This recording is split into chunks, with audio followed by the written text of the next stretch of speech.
So you talked about the debt not being at the top of your worry list. Obviously, it's not the top of the market's worry list either. Take us to your assessment of the U.S. economy. What is top of your worry list?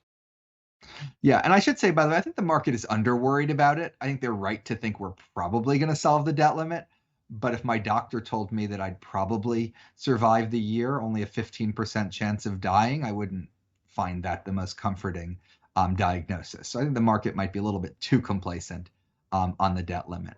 On the worry list, there's a whole set of long run structural issues. They're way more important than any of these macro topics like poverty, like climate change, like improving our health system.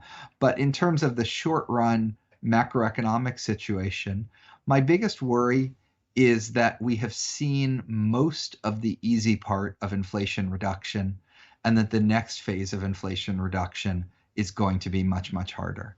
The inflation rate has come down a lot. A lot of that are supply chains for goods that have really rapidly improved in recent months.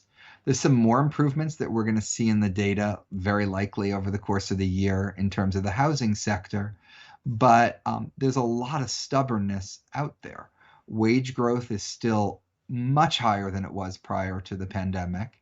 It is at a level that's more consistent with inflation of around 4% than the Fed's 2% target.